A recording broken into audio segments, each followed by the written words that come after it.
Hi, I'm Sheri Jolly, and I'm here again with Dr. Leslie Pasco, the lifestyle dentist. And we were just having a discussion that we thought would be really important to share with the dental world.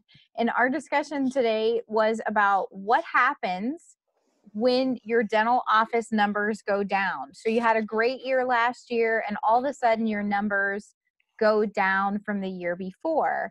And there's always the quick go-tos. And then there's sometimes it's time for analysis. And so Dr. Leslie and I were talking about, where do you start looking and what do you do when you find the answer? Yeah, so, around this time of year, people start to look at their numbers and they start to evaluate their practice performance, or at least hopefully you are. And hopefully you're doing that periodically throughout the year. But around this time of year, people tend to pay a little bit more attention to it because it's the end of the year. And this is where there's a close to the year and resolution for the new year and planning for the new year. And so people tend to pay more attention to it. And, you know, I have come across offices that are running down for the year or they're running up for the year, but they don't have an answer as to why. When an office is running down, we're always looking for the why. Right? We want to know what's happening. Why is our income going down? What are we not doing? What did we do last year that we're not doing this year? But what I have found is that when an office is doing better than it did the year before, there's generally not so much of a search for the answer why. And it's just like, oh, great, we did better this year. If you are doing better this year, you definitely need to look into why that is and strengthen those things that helped you do better this year over last year. And it might take a little bit of time to sift through all the information. But one of the things that I've done that has really helped me throughout the years is kind of keeping a little bit of a journal on a weekly basis, minimally, maybe monthly, depending on where your position is in the office or who's actually doing it. But keep a little journal of different things that occurred, changes that occurred in the office, employee changes, advertisement changes, insurance changes, things like that, because you may notice there was a change during 1 month and numbers went up, or something during the year that changed that may have affected your numbers to go down for the year. So I think a little journal really helped, Sheri. And I think for all you guys listening out there, first of all, you have to watch your numbers, number one, to know if they're going up or down. But then you also need to know why they're going up and down and not just take a guess at it either. So That's having that information at hand would be helpful. Yeah, that's very true, because you don't, sometimes you need to quantify. Sometimes it's something as simple as putting in how the patient was referred to you into the new patient intake, running that report every month. I really recommend you running it every month. At the end of the month, that's kind of like my end of the month routine, patient referral sources, all of those things. Because if you see patients coming from one particular source or another, then you know you're doing something right. Or you see that none of them are coming from the source you thought. That's one way to look at it.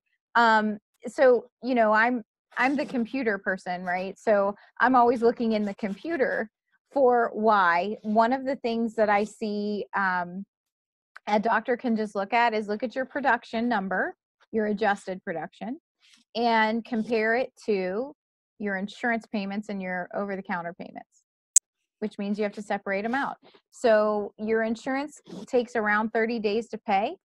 But a lot of the major payers pay less than 30 days if your claims are clean. So then you know that you should have less than 1 month's production on your outstanding receivables report. Less than 1 month. Mm-hmm. If you have more than 1 month, somebody needs to dig into that. But the other thing is, you should get about 30 to 40% of your regular income straight over the counter, no insurance involved. So if you're getting patient payments 30-40%, then that's pretty healthy. And I base that on, there isn't an appointment in the doctor's schedule that doesn't require a patient to pay, for the most part. The only time where a patient doesn't owe a portion at the time of service is in hygiene, and not all hygiene appointments. So the most of the time, the patient owes something. And so you should be collecting from just about every patient every day. And if you're not, then that's one very quick way to see going up or down. But that also leads to, is your case acceptance, is your hygiene schedule full and your doctor schedule not? Well, that's probably a case acceptance thing. So if you're sitting there and you're crunching the numbers and you're just trying to find out where things are coming from, if hygiene is full and the doctor's struggling to keep a full schedule, then there's one of two things going on there. One is that you bought a practice from a doctor who did every filling and crown that he could possibly do the year before you bought his practice, or something like that, and you need new patients, or maybe it's your case acceptance. So I think, Sheri, the major numbers to be looking at and evaluating are the number of new patients that are coming in that you're getting. I also believe that it's important to track the number of recalls that you're providing on a regular basis, the dollar amount collected, and the dollar amount produced. Those are 4 benchmark measuring sticks there, right? To be able to evaluate where your practice is and where it was the year before, or at any time before. We're talking yearly because it is the end of the year, but technically you could measure this day to day, week to week, month to month, quarter to quarter, year to year. That would be the best way to do it. And I understand dentists out there aren't business people, and this isn't things that we look at. We just want to do dentistry and we just want to be done. And I totally get that. I had a very busy day today. 1 assistant, 5 out of 6 chairs full, 2 hygienists running, 2 of my assistants, 1 was off today, 1 had a death in the family. So, we pulled it off and we did great because we're a great team and we work really great together. But, we were all exhausted at the end of the day. And sometimes in healthcare, that's just what happens. So as a dentist, I get it. The last thing that I want to look at the end of the day is the numbers. Okay, so maybe you don't look at them at the end of the day, but you got to look at them at some point in time, because Every week, at least yeah, every week. You or at least the next morning, know what you did the day before, and was it worth being open? Dentistry is healthcare. There's no doubt about that. And I do believe dentistry should be ran like healthcare, but I also do believe that you have to understand that a certain amount of that service needs to be given to your patients in order to stay open and open successfully, so that you're making a profit, so that you can pay the people that you employ, but also pay yourself and keep yourself afloat. So those are the numbers that you really need to be looking at on a regular basis. And if you're too tired at the end of the day, like I was today, to take a look at it, totally fine, it's okay, but you got to pay attention to those numbers. You have to measure it. And Sheri brought up a really good point about the case acceptance. That is a critical number to be looking at. How much are we, how many people are we telling them that they need services, and how many people are actually taking the services, showing up and getting the services? And case acceptance is a little bit of sometimes a tender subject, because dentists don't like to make the patient feel like they're selling them something, Right. or that they're going after a new boat or a new car or their new Christmas vacation. Or Well, they also hear that. They hear the patient say that to them. Am I paying they for your do. boat? Am I paying for, whatever? And just like, well, no, you're paying for my $500,000 college degree. Yeah, that's basically what it is. And there's so many misconceptions out there. Patients believe that dentistry is far too expensive and that dentists are making too much money. But statistically, the numbers have not changed. Actually, statistically, dentists are making more money than they did years ago, but they're not making the same kind of profit that they were because of the insurance companies. And this is why it's so important that case acceptance is an area of your practice that you pay close attention to. I call it the case acceptance line. You can call it the service line, but the line from point A to point B, when the patient hears what they need to have done and actually receives the treatment. That line has to be really tight, and it has to be very solid, and you have to have good systems and good organization in running that line. And the beginning of that line actually starts with how the phones are handled. But I want to fast forward to sitting in the chair, the patient sitting in the chair, the doctor meeting the patient, maybe a new patient for the first time, and finding things that needed to be done in the mouth, or that need to be done in the mouth, that have not been addressed yet. And how do you handle something like that? The patient was just at their previous dentist that they loved dearly 6 months ago. They're presenting to you today with multiple areas of decay, broken down fillings, things that need to be taken care of that were not brought to their attention 6 months ago. Let's just say that that's the situation. Doctors, what do you do in a situation like that? You can't ignore it because that's not the oath that you took. You can't say, what the hell is going on in here? What was your last dentist doing? That's not professional. And you should never be unprofessional, especially when another dentist is involved. You don't know what the situation is, and you believe, dentists, you believe that you can't tell the patient everything they need all at once because you're going to overwhelm them. But it's your duty and it's your obligation to tell them too. So what do you do in a situation like this? This is a number in your practice, this case acceptance, how much dentistry are you discussing with your patients and how much dentistry are you actually doing? You have to look at these numbers and you have to track it, because that only tells me, as someone looking at your numbers from the outside in, how many people you're actually helping. If those numbers are not acceptable for your practice, for the amount of people that are coming in, or if they're not keeping your practice open, then something's wrong. Either you don't have enough people to present the treatment to, which is sometimes a problem, because that could be a new patient problem, or it could be an existing patient problem. We tend to focus on new patients, right, Sheri? But the reality is if you have an existing practice that's been around for a while, you have existing patients right now in your database that you could be servicing that you're not. Right. Yeah, a lot of the times, Sheri and I know you've seen this too, we go in and we take a look at some of the numbers and we see so much treatment that has not been accepted.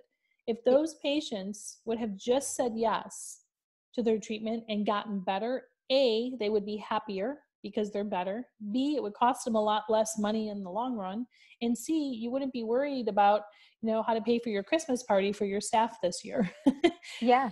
And because the money would be there because you're doing the right thing by helping people. Money follows the right thing. and being prepared, I say this so many times. I've probably said this every time we talk, but being prepared for the day before the day starts, it is something that's very important. And I believe that discussing or identifying the patients who have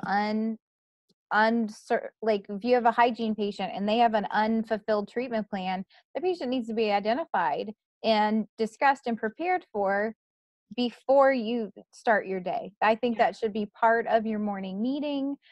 It should be part of your, like, did you review insurance? What did you do for that patient that day? And being prepared to talk about it with the patient is really, really important. But also, Dr. Leslie, one of the things I've seen you do, and I think it works very well, is being prepared to talk about it at all. Being prepared. So there's like a practice talking about it, because it is kind of an uncomfortable thing. It is. I actually was talking to a dentist earlier this week, and she's a pediatric dentist, and she goes to the hospital, and her assistant is completely out of her element in the hospital. And I said, okay, so practice. Go stand there and put it on a table that looks like the hospital table and practice. It may feel weird, but actually practice like muscle memory. And you have to do the same thing with the patient conversation, because it is something that doesn't come natural to a lot of dentists. This is very true, because in dental school, they don't teach us people relationships. And really, I'm going to be actually talking to a group of sales professionals on Friday, not in dentistry, but these sales professionals in their arena, they have multiple attempts to make a sale to an individual. The dentist has one shot. I sound like Eminem. The dentist has one shot to gain the patient's trust. One shot to gain the patient's trust right from the beginning. Yeah. And I'm going to tell you, if the patient doesn't trust you, they're not going to move forward with their treatment. How do you get the patient to trust you? The first thing you never, ever, ever do is start to break down the treatment plan. Backpedal on your treatment. If you look inside the patient's mouth and you tell the patient that they're going to need a crown, you can't back it up to just patching it up. Because if you back it up to patching it up, that tells the patient that you weren't telling the truth from the beginning, that you could have just patched it from the beginning. Why did you tell me that I need this expensive crown? If you could just patch it up, you must be after my money. They're going to not trust you. They're not even going to get it patched up, and they're going to move on to the next dentist. And then that patient hasn't been serviced, and that patient hasn't been helped. So that's the first rule of thumb, is you can't back up, or backpedal on your treatment planning. The second rule of thumb is you have to be confident in what you say. If you don't know what to say because you're not confident in it, don't say anything at all. It's better to just not say anything. Now, what I'm not saying to, like, if you see decay, don't say it, okay? But if there's decay there, then there's decay there, you're going to fix it. If it's not decay, then you're not going to fix it, okay? Don't talk about potential problems. Don't talk about things that haven't happened.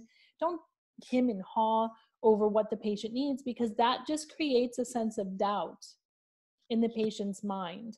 So, for example, Sheri, if you needed a crown, okay, and I was going to tell you that you needed a crown, and I'd say, well, Sheri, this is the way not to do it, by the way. Well, Sheri, I took a look inside your mouth, and there's this one tooth over here, and it doesn't look really good. It has an abscess at the root, but it may not need a root canal, or it may, I'm not sure. I mean, we'll let the endodontist figure that out. Maybe we'll send you to the endodontist, or maybe, actually, you know what, Tanya, could you grab the cold test stuff? Let me just cold test the tooth and let me see how that tests. Now, if this tests out, we might have to see the endodontist, I'm not sure, but either way, you need a crown on the tooth. How do you feel? I feel like there's a lot of unanswered questions right there.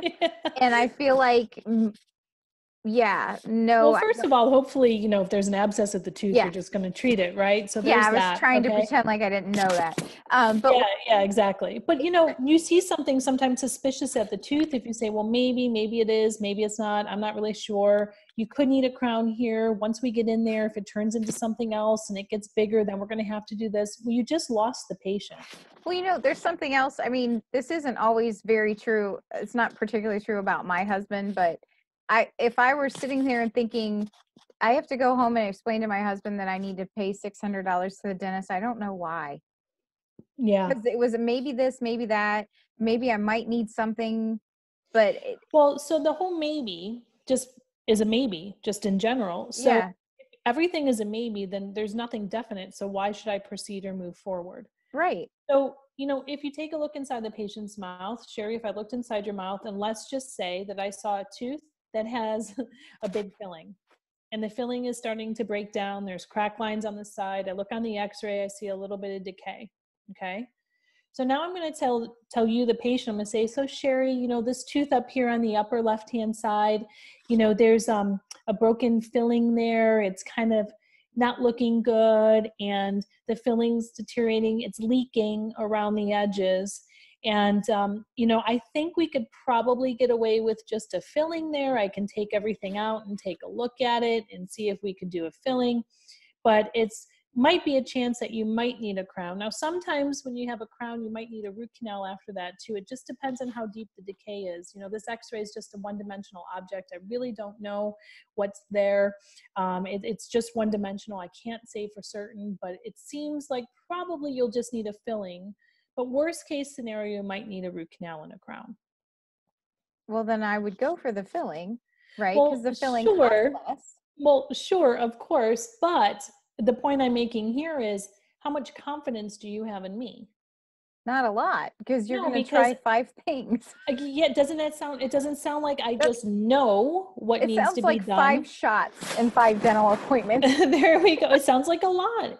Yeah. And so now versus this conversation, let's look at the difference. So Sheri, I took a look inside your mouth. The upper left-hand side, there's a tooth. The filling isn't working like it's supposed to. It's broken down. It's expired. It's past its expiration date. It needs to be updated. But there's a substantial amount of decay there. So in order to update it, we need to remove that whole filling and any damaged tooth structure along with the decay. Then we need to cover it up so the tooth stays nice and healthy. That's what a crown is. If during the course of the procedure something changes, I'll let you know, but you need to have a crown on that tooth right away to prevent the tooth from getting worse. Okay. That makes sense. Voila. Voila. Yeah. The patient doesn't need to know all the probabilities that, their tooth might need a root canal, or it might crack, or they might not be able to save it. They might need an implant. Gosh, there's so many different things. We don't know what's going to happen. And Right. that, But yeah, you and got to it pick gets something and be overwhelming. certain about it. It gets overwhelming. And then the patient's going to get confused, and the patient's going to go like, I don't know if I like this person or not, or if I trust them, or I don't know, maybe I'll think about it. And then they get a second opinion. And some other guy says, oh, you don't need a crown, you just need a filling. Or, oh yeah, you need a crown and you need this and that. And then the patient will go with the person that they feel most comfortable with. And the person that they feel comfortable with is the person who's confident about their diagnosis. And it's usually the second person. It's usually the second person, because that's why they went to a second person in the first place, is they didn't feel comfortable with the first person. So I guess the point I'm making is, on the case acceptance lines, doctor, team members to back up the doctor, you can't be wishy-washy and you can't go back and forth. If you're thinking something in your mind, like, well, maybe this will need a root canal, maybe we'll have to do crown elongation, maybe we'll have to do, just don't say it. Yeah. Don't say the whole thing. Don't talk it out in front of the patient. Come up with something firm. Plan it out. Let the patient know if something changes along the course of the treatment. You'll let them know, but this is what they need for what you see right now. And it needs to be done now. I try to think, I use a lot of examples of the medical industry, physicians versus dentists. Dentists, we go back and forth, it's more of a social experience, dentistry still is. And I think that's a good thing. But when you work with physicians and they talk about the surgery, like a good friend of mine several years ago had a radical hysterectomy. The doctor didn't go in and say, well, maybe we'll take out some of the uterus, maybe we'll take out all of it, maybe we'll just do a portion. We're not really sure. It depends on how much infection. It depends on this. No, he just said, you need a hysterectomy, you need surgery, we'll get you scheduled. It wasn't like all this, maybe you do, maybe you don't, maybe. And I think that's where a lot of broken down relationships in dentistry come from. And I've watched it over the years. I just had a young dentist come in my office last week to try out for the position. He did better than most, I'll tell you that. But even that's just the idea of explaining more than what needs to be explained. It's things that could potentially happen that probably never will. It just puts more fear and more doubt into the patient, and I believe it's unnecessary. Well, the other thing is, I think that there's a big source of anxiety on the dental and the dental team staff, and that's insurance.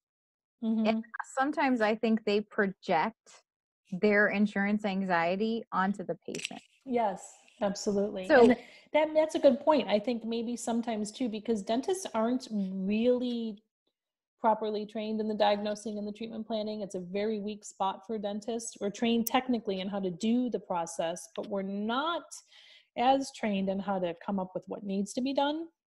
And so I think that's a good observation, Sheri. I think dentists can project their anxiety about the treatment planning too. Most dentists that we talk to say, if I never had to do an exam or a treatment plan, I'd be happy. yeah, They just want to sit down and do the dentistry. They just want to do the dentistry. They just want to go from room to room, put their hand out for the instrument, and keep working. But you were just demonstrating how presenting a treatment plan to a patient in the chair, which I believe, as a front desk person and an insurance guru, when the plan is presented by the dentist and accepted by the dentist, it's more effective.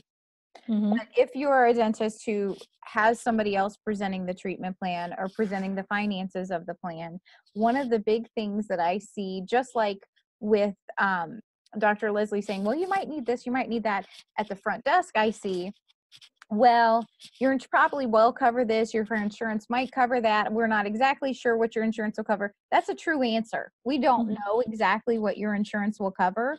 And that's true. And another thing that I see a lot, which turns the patient off immediately, is they go, well, unfortunately, your insurance only covers X.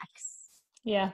And so one of the things that I have started doing is, when I'm working with somebody presenting a treatment plan, the stuff costs this, and then you have to wait for, what does my insurance pay? Well, your insurance has given us an estimate of what it is. They've told us a roundabout. We think they're going to cover this much, so we're going to ask you to bring this to your appointment. We'll submit it to your insurance. If there's any difference, we'll settle up afterwards. Well, yeah, and even that can be said with confidence, right? When they say, Yeah. well, what does my insurance pay? Your insurance is estimated to cover Mm. $900.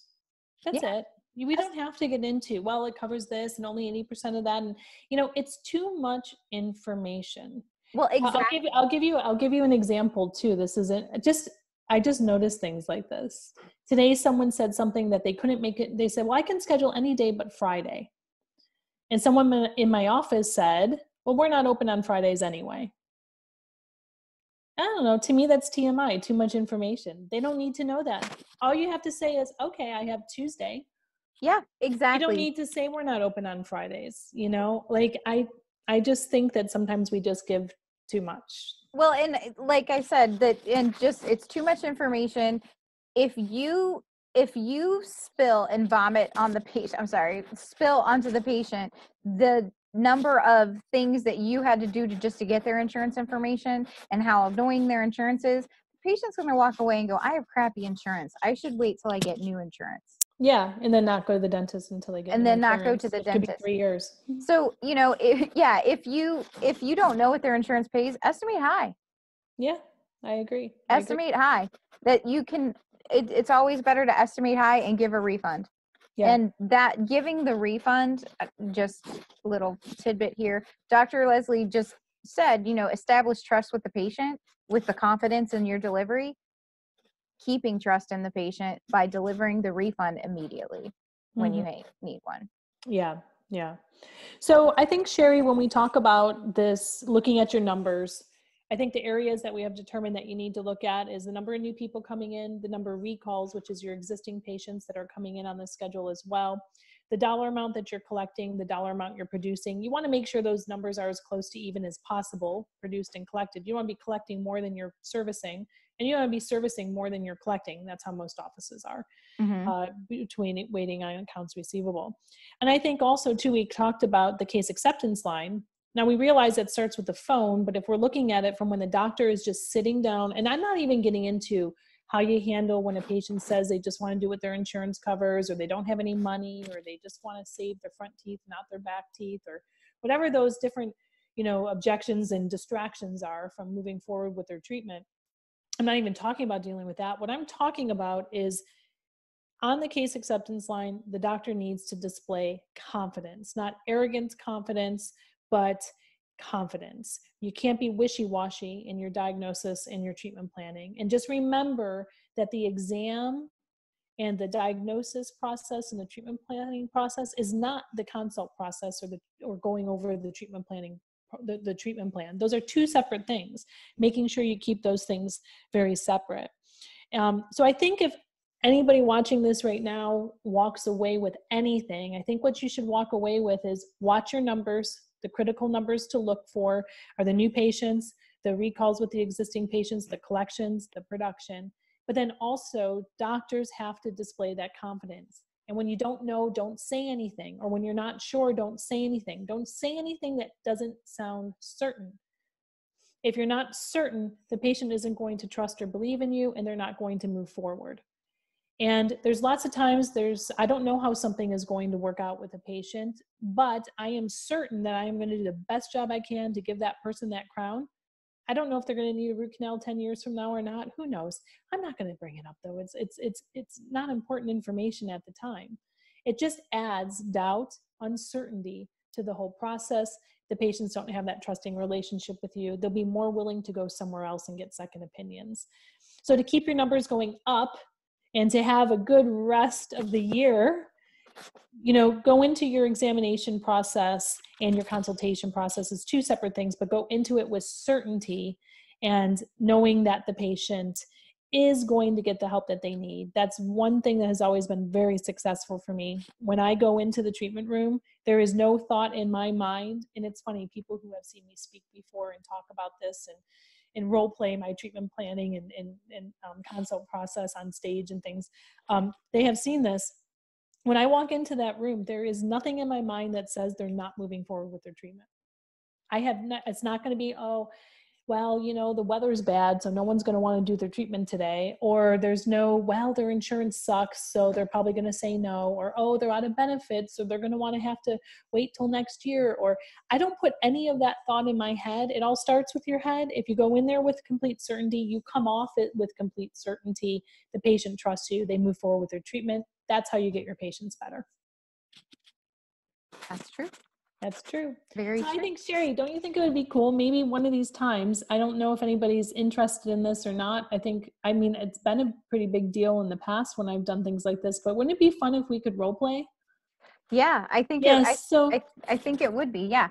Yeah. So why don't we, you know, leave it up to the audience, send us messages, tell us what you'd like to hear, tell us what you'd like to hear us role play about, because Sheri can role play from the insurance side of things, how she would handle a patient's conversation about insurance and what kind of things the patients say as far as that goes. And then doctors send, you know, message us, and then maybe we can arrange this. Sheri's the guru behind this stuff. I don't know how she does all the technical stuff, but you know, where we can get you included in these conversations, and we can actually role play this out for you, what the patients are saying that are preventing them from moving forward with their treatment, or from, you know, paying when their insurance doesn't pay, or something along those lines. I think that would be very helpful to our audience to be able to do that. So I think that should be what our next live event is. Wouldn't that be great? That would be great. And speaking of live events, so that's our next Facebook live event, but we have a live event coming up on January 31st in Cranberry, which is Pittsburgh, Pennsylvania. It's Patterson Dental, and it is called Decreasing Stress and Increasing Profit. We'll be spending a whole day there, and it's great for doctors and their staff. So if you are in Pittsburgh or in the Pittsburgh area, or if you want to go to Pittsburgh, it would be you can see it on the Lifestyle Dentist website. You can also find it on my Facebook page for Dental Support Essentials. You can buy tickets online through either one of those places. Yeah, that's right. It's only $199. It includes 2 people and breakfast and lunch. So it's a great deal. And we're working more and more with different types of styles of talks and seminars that we're going to give, and different types of workshops. One of the ones we're working on is where we can actually role play in a live dental office the different types of things that happen in a dental office, from the front desk to the back, to the case presentation, to how do you take a patient, how do you exit a patient, how do you receive a patient, all that kind of stuff. So Sheri and I have some really good things coming, and we look forward to hearing from you guys so that we can better help you. That's what we want to do. We want to make your job as easy as possible and make your practice work for you rather than you working for it. Yes, absolutely. All right, Awesome. guys. Well, it was good. I'm glad I mustered through it. I was pretty exhausted before we got started, but Oh, I bet. I bet. The tough day when it's always hard when staff misses. Staff calls off. So yeah, that's right. That's right. It was just one of those days, but this always fires me up and inspires me even more. So now I'm back to feeling like $1 million. So thanks, guys. Have a good night. All right. Bye-bye. Bye-bye. Okay, we're done streaming.